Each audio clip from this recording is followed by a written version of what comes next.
Mga kapuso, hindi aksidente ang pagkamatay ni Ateneo Blue Eagles player Rene Baterbonia at Divine Adili. Yan po ang lumabas sa inisyal na investigasyon ng PNP-CIDG na patuloy pang kumakalap ng iba't ibang testimonya sa nangyaring trahedya sa training sa Aurora. Inamong din nila ang nagbitiw na si Coach Tab Baldwin. Nakarapi ang investigasyon. Nakatutok si Marisol Abduraman. As far as CIDG is concerned, hindi ito aksidente. Right now, ma'am? Yes, No, po. it's not. Para sa Criminal Investigation and Detection Group ng Pulisya o CIDG, hindi aksidente ang pagkamatay ng Ateneo basketball team players na sina Rene Baterbonia at Divine Adili. Lumabas sa kanilang investigasyon na halos lahat ng player ay nasa dagat. May 700 metro ang layo mula sa resort. Kita naman umano sa video na alam nila ang kondisyon ng dagat ng mga oras na yon. You won't send somebody doon on that condition.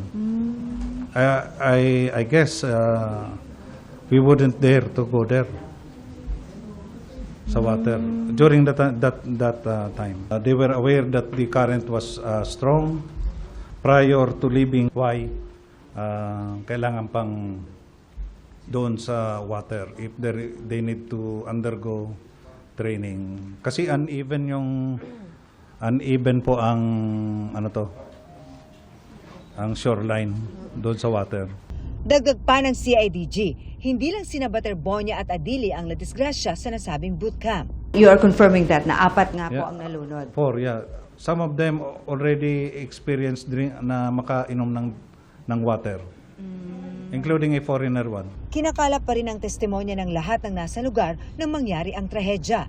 Because there are allegations that crop up na Adili was still has a pulse when he was taken out of the water. Sa ngayon, 48 na ang ipinasabina ng CIDG. Kabilang sa mga ipinatawa ngayong araw ang mga player ng team, pero 7 lang sa kanilang dumating, kasama ang kanilang mga abogado.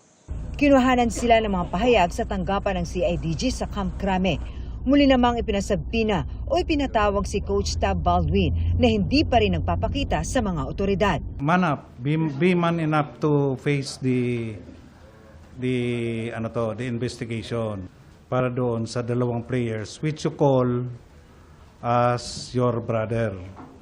Because if you're talking about the yung battle cry of Bebop, band of brother, if you're a brother, you hindi ka tatalikod. So help us also. Help the family attain justice. Inisyahan na si Baldwin ng Immigration Lookout Bulletin Order. Gayun din sina Ateneo Team Manager Christopher Epo Quimpo at iba pang Ateneo coaches na sina Rinaldo Jacinto Jr., Dean Castaño at Sandro Soriano. Ibig sabihin, kailangang alertuhin ng immigration ng mga otoridad kung mag-a-abroad sila, bagaman di otomatikong pipigilang lumabas ng bansa. Marisol Abduraman, Nakatuto, 24 Oras.